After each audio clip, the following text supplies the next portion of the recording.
Good evening all student. बेटा आज अपन एक टॉपिक लेके आए हैं। वो टॉपिक है कि क्या 12th पास करने के बाद हमारा नर्सिंग क्षेत्र में क्या स्कोप रहता है। तो डियर स्टूडेंट, यहाँ पर हम बात कर रहे हैं जो नर्सिंग क्षेत्र की, उसके अंदर सबसे पहले एक स्टेप आता है एएनएम। एएनएम, ये एएनएम जिसे हम महिला स्वास्थ्य कार्यकर्ता कहते हैं। क्या बोलते हैं? महिला स्वास्थ्य कार्यकर्ता कहते हैं। ये एक अपन कह रहे हैं कोर्स है। ये कोर्स अपन कह रहे हैं 2 साल का रहता है। कितने साल का रहता है? 2 साल का ये कोर्स होता है। रही बात यहाँ पे कि इसकी योग्यता क्या होती है, इसकी बेटा योग्यता 10th पास होती है। 10वीं पास करने के बाद में इस क्षेत्र के अंदर जा सकते हैं, लेकिन वो भी कौन? महिला, क्योंकि इसका नाम ही है महिला स्वास्थ्य कार्यकर्ता, है ना। तो इसलिए ये बॉयज के लिए नहीं है, ये इसको केवल अपन कहें फीमेल के लिए हैं, लेडीज़ के लिए हैं, उन बच्चियों के लिए हैं जो 10th पास करने के बाद में इस क्षेत्र में अपना इसको कहें या भविष्य बना सकती है। और वो भी हम कह रहे हैं कि राजस्थान के स्तर पर परसेंटेज के माध्यम से, और जो अपन कह रहे हैं 10वीं के जो प्रतिशत रहते हैं उन अंकों के आधार पर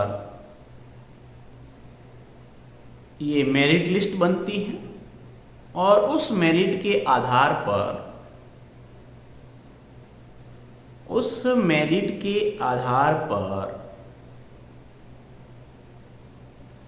ये पूरी अपन कह रहे हैं लिस्टें बनती है और इसके अंदर प्रवेश प्रक्रिया मिलती है। तो आप कहने का मतलब ये हुआ कि ये राज्य स्तरीय मेरिट होती है जो आगे जिला स्तर में हो जाती है। उस हिसाब से अपन कह रहे हैं डिस्ट्रीब्यूट हो जाता है जिले के अंदर, ठीक है ना। और फिर पोस्टें जो अपन कह रहे हैं सिलेबस करने की जो पोस्ट रहती है, बोले तो सीटें जो होती है वो लिमिटेड होती है, निश्चित होती है कि राजस्थान के बाड़मेर में इतनी सीट है, वहाँ पर इतनी सीट है। तो उसके माध्यम से आप अपना जब 10th पास आउट करने के बाद में जब इसके अंदर विज्ञप्ति आती है राजस्थान सरकार से, राजस्थान के स्वास्थ्य विभाग से, जब इसमें वैकेंसी आती है कि इसके अंदर कोई कोर्स करना चाहे तो वो अपना फॉर्म भर सकते हैं। तो उस समय यदि आप फॉर्म भर लेते हैं तो बेटा आपका यदि परसेंटेज अच्छे हैं तो आपको इस एएनएम के अंदर सिलेबस के अंदर दाखिला मिल जाएगा। तो आप 2 साल के अंदर अपन कह रहे हैं कि आप एएनएम का कोर्स पूर्ण कर सकते हैं, या बोले तो महिला है इसलिए पूर्ण कर सकती है। तो उसके बाद में क्या रहता है, आपने कोर्स कर लिया, चलो अच्छी बात है। अब दूसरी बात ये हुई कि ये राजस्थान में एक तो गवर्नमेंट भी करवाती है, एक प्राइवेट कॉलेज है बहुत सारी करवाती है, ठीक है ना। और साथ साथ में अपन कह रहे हैं कि राजस्थान से आउट ऑफ जो स्टेट और भी हैं, उन स्टेट से भी कई लोग अलग अलग यूनिवर्सिटियों से ये एएनएम जैसे सिलेबस कोर्स जो हैं वो वहाँ से करके आ जाते हैं। तो उसके लिए क्या लगता है कि डोनेशन लगती है, ज़्यादा फीस लगती है, ठीक है ना। लेकिन गवर्नमेंट के अंदर फीस बिल्कुल मामूली सी होती है, ना के बराबर। इसलिए यदि अच्छे परसेंटेज बनते हैं तो यही फ़ायदा है कि आप एएनएम गवर्नमेंट से कर सकते हैं और ज़्यादा फीस कुछ भी नहीं रहती है। तो ये मूलभूत सुविधाएं आपको बिल्कुल फ्री में मिल सकती है, और वो भी कब? जब आप अच्छे मेहनत करेंगे और अच्छे से इस क्षेत्र के अंदर जाने के लिए प्रयास करेंगे, तो अच्छे प्रतिशत बनेंगे तो आप इसमें जा सकती है। और दूसरी बात रही कि अब आगे का भविष्य क्या है। आगे का भविष्य ये है कि पंचायत स्तर पे एक ग्राम के अंदर कहें, एक गांव के अंदर कहें, उस ग्राम पंचायत स्तर पे बात करें तो अपन कह रहे हैं एक एक पोस्टेड तो होती है, इनकी एक पोस्ट तो होती है, लेकिन ओवरऑल कहें इनकी पोस्टें खूब होती हैं, क्योंकि ग्राम स्तर पर कहें, ग्राम पंचायत की बात करें तो बहुत सारे ग्राम है, अपने गाँवों की बात करें तो उनके अंदर एक एक पोस्ट तो एएनएम की होती है। इसलिए अपन कह रहे हैं कि इनकी मुख्य रूप से वैकेंसी खूब सारी आती है, और राजस्थान के अंदर एएनएम तो फ्री बैठती नहीं है अधिकतर, क्योंकि उनकी इतनी वैकेंसी आती है, और वो भी वापस वैकेंसी कैसे आती है वो बता देता हूँ मैं। वैकेंसी राजस्थान के अंदर परसेंटेज बेसिस पे और साथ में एक्सपीरियंस होल्ड के हिसाब से की जाती है, न कि कोई कॉम्पिटिटिव एग्जाम होता है। आज तक तो हुआ नहीं, आगे होगा तो उसका पता नहीं है। इसलिए इसका एक केवल मेरिट बेसिस पे बनती है और उसके आधार पर इसको जारी कर दिया जाता है और सीधी नियुक्ति मिल जाती है। कोई इंटरव्यू कुछ नहीं है, केवल प्रतिशत। तो आपके अच्छे परसेंटेज बने हो 10वीं के अंदर, अच्छे परसेंटेज आपके इस डिप्लोमे में बने हो एएनएम के अंदर, तो आप अच्छे से आपको ये जॉब मिल जाती है। अब इसके बाद में क्या इसका अगर प्रमोशन है क्या, तो प्रमोशन केवल एएनएम करने से नहीं है। यदि आप एएनएम के साथ साथ में जॉब करते हुए यदि जीएनएम कर लेते हैं तो आपको इसके आगे जीएनएम के अंदर भी जाने का मौका मिल सकता है। लेकिन ये तो ही बात केवल किसकी, एएनएम की, महिला स्वास्थ्य कार्यकर्ता की। सेकंड बात आती है जीएनएम। जीएनएम क्या है बेटा? जीएनएम राजस्थान स्वास्थ्य विश्वविद्यालय के द्वारा ये ज़्यादातर कोर्स करवाया जाता है, और राजस्थान अपन कह रहे हैं स्वास्थ्य विभाग के अंतर्गत इसकी मुख्य रूप से अपन कह रहे हैं कि एग्ज़ाम वगैरह करवाए जाते हैं। और ये भी वही बात है कि ये 12th पास इसकी योग्यता है। क्या है? 12th पास योग्यता है, जिसमें आर्ट्स वाला भी जा सकता है और साइंस वाला भी जा सकता है। बहुत अच्छे से सुनना कि इसमें अपना भविष्य साइंस वाले भी बना सकते हैं और आर्ट्स वाले भी बना सकते हैं। लेकिन बेटा यहाँ पर एक बात ये आती है कि अभी हमारे साइंस डिपार्टमेंट ने ये कहा है कि ये जीएनएम जो सिलेबस है केवल इसमें साइंस जीव विज्ञान के बच्चे ही प्रवेश कर सकते हैं, लेकिन ये मूलभूत रूप से अभी तक लागू नहीं हुआ है। इसमें आर्ट्स के बच्चे भी शामिल हो सकते हैं, और हो सकता है भविष्य में ये बिल्कुल सख्त नियम बन जाए कि इसमें केवल बायोलॉजी के बच्चे ही 12th पास करने के बाद इस क्षेत्र में जा सकते हैं। तो ये बहुत अच्छा स्कोप है, इसलिए होना भी चाहिए। लेकिन बात ये है कि यहाँ पर अपन कहें कि दोनों जब ये क्या कहते हैं वर्ग जो होते हैं, आर्ट्स का स्ट्रीम एंड साइंस का स्ट्रीम, यदि दोनों ही इसमें जाते हैं तो ये काफ़ी उनके लिए भी फ़ायदेमंद है और हमारे लिए भी फ़ायदेमंद है। बात ये आई कि ये 3 ईयर का कोर्स है, 3 साल का ये कोर्स है।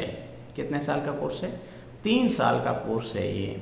अब इसकी फीस कहें तो गवर्नमेंट में तो न के बराबर है, लेकिन प्राइवेट सेक्टर में तो यदि डोनेशन से जाते तो ईयरली 50-50 हज़ार तक ले लेते हैं, लेकिन वो उन पर निर्भर है। या आप अच्छे से प्रयास अच्छे से, ये भी एक मैं आपको बता दूं इसका क्या प्रोसीजर रहेगा जीएनएम का। मेल भी जा सकते हैं इसके अंदर, फीमेल भी जा सकते हैं। मेल और फीमेल को मेल नर्स कहेंगे मेल को, और फीमेल को फीमेल नर्स के नाम से इनको जाना जाता है। लेकिन अभी मांग उठी है कि इनको ऑफिसर के नाम से जाना जाए। तो बेटा यहाँ पर अपन कह रहे हैं मेल नर्स और फीमेल नर्स, जिसमें हम गांव में कंप्यूटर कहते हैं, वो एज ए जीएनएम किए हुए होते हैं। तो बेटा यहाँ पर रही बात कि ये 3 साल का कोर्स है, और राजस्थान सरकार इसको कैसे करवाती है कि 12th के जब रिजल्ट निकलते हैं साइंस के, आर्ट्स के, उसके बाद में इसकी वैकेंसी निकलती है परसेंटेज के आधार पर। परसेंटेज के आधार पर इसमें फॉर्म भरे जाते हैं, जिसमें आपको उस कॉलेज कहें या अपन कहें संस्था के अंदर दाखिला दिया जाता है, वो भी मेरिट बेसिस पे। तो आप समझ गए कि यहाँ परसेंटेज की कितनी वैल्यू है। यहाँ कॉम्पिटिटिव एग्ज़ाम नहीं होता, एग्ज़ाम उसमें दाखिला लेने के लिए यहाँ केवल परसेंटेज में तो रखते हैं। आपके अच्छे परसेंटेज बनते हैं जब 80+, तो आपको नर्सिंग के अंदर गवर्नमेंट के अंदर नंबर आ ही जाता है। फिर आप जैसे सिलेबस ये अपने कोर्स के अंदर दाखिला ले लिया, उसका संस्था के अंदर दाखिला ले लिया जीएनएम के लिए, उसके बाद में क्या होता है कि आपको बहुत मेहनत कड़ी करके परसेंटेज पे ध्यान रखना होता है कि हमें इसमें परसेंटेज क्या वैल्यू रखते हैं। परसेंटेज बहुत वैल्यू रखते हैं कि वो आगे राजस्थान के अंदर जितनी भी जीएनएम की स्तर की जो भर्तियाँ निकली है नर्सिंग स्टाफ के लिए, उसमें आज तक एक कॉम्पिटिटिव एग्जाम हुआ है, बाकी सब एक्सपीरियंस और परसेंटेज के आधार पर सीधे गवर्नमेंट के 2nd ग्रेड पोस्ट पे जाते हैं। तो जीएनएम वाला बंदा है वो 2nd ग्रेड पोस्ट पर पोस्टेड होता है। और वो भी नौकरी कैसे मिलती है, परसेंटेज के आधार पर, और वो भी सेकेंड ग्रेड का पेमेंट जो अपन कह रहे हैं लगभग 45 से शुरू होता है। तो आप समझ लीजिए कि ये 45 से लगभग 70,000 के आसपास आराम से कमा लेते हैं।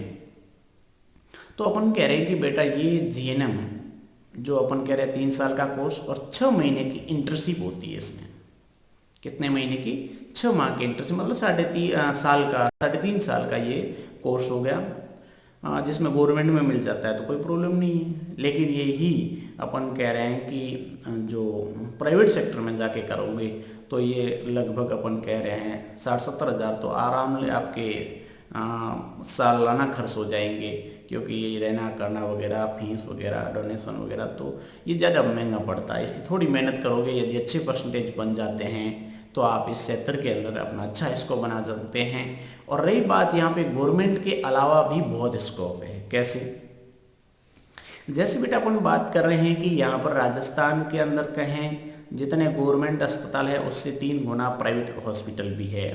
उन प्राइवेट हॉस्पिटलों में भी अपन कह रहे हैं मेल एंड फीमेल नर्स काम करते हैं। वो क्या होते हैं, वो जीएनएम किए हुए, सिलेबस किए हुए, कोर्स किए हुए बंदे होते हैं जो गवर्नमेंट लगे हुए नहीं होते हैं, तब तक वो अपनी प्राइवेट सेक्टर में सेवाएं देते हैं। वो भी अच्छे खासे पैसे कमा लेते हैं। उनकी भी मंथली अपन कहें तो 20 से 25 हज़ार तक पेमेंट आसानी से होते हैं, जो एक्सपीरियंस होल्डर होते हैं और बड़े हॉस्पिटल में अपन कहते हैं वो काम करते हैं। फिर बात आई यहाँ पर कि यदि इसमें हम कहें कि जीएनएम के बच्चे से ये अपना कोर्स कर ले 3-3.5 साल का, उसके बाद में क्या ये घर बैठे रहेंगे या जॉब करेंगे? बिल्कुल वो आसानी से जॉब कर सकते हैं। मेल तो जो स्टाफ होते हैं वो तो आराम से अदर स्टेट में भी अपन कह जाना जा सकते हैं। बड़े बड़े जो हॉस्पिटल्स हैं उन वहाँ पर जा सकते हैं। वो 1,00,000-1.5 लाख तक आसानी से अपन कहते हैं 1.25 लाख तक कमा सकते हैं। आईसीयू जैसे वार्ड में काम करते हैं, ऑपरेशन जैसे थिएटर में काम करते हैं, जो एक्सपीरियंस होल्डर होते हैं वो आसानी से अपन कहते हैं कि लाख तक महीने की सैलरी पा सकते हैं प्राइवेट सेक्टर में भी, और यदि गवर्नमेंट में न हो तो। अब रही बात यहाँ पे कि अगला क्या स्टेप होता है। अगला एक नर्सिंग का और स्टेप आता है जिसको बीएससी नर्सिंग। तो बीएससी नर्सिंग अपन कह रहे हैं 4.5 साल की होती है, ठीक है ना। तो ये बीएससी नर्सिंग के अंदर मेल एंड फीमेल दोनों जा सकते हैं। तो रही बात यहाँ की बीएससी नर्सिंग जो है वो इंग्लिश मीडियम में होती है। उसका सिलेबस जो होता है वो इंग्लिश मीडियम होते हैं। बच्चों को जो लिखने का काम करना है एग्जाम के अंदर सो वो इंग्लिश के अंदर करना होता है। तो एक आपका यहाँ बेटर हो जाता है कि आप डॉक्टरेट के बराबर जा रहे हैं, कोशिश कर रहे हैं, तो आपकी इंग्लिश तो परफेक्ट होनी चाहिए। तो बेटा यहाँ पे रही बात ये कि बीएससी जो नर्सिंग जिसकी बात कर रहे हैं अपन, इसमें होता ये है कि बीएससी नर्सिंग जो 4.5 साल का कोर्स है, इसमें अपन बात करें कि क्या स्कोप है।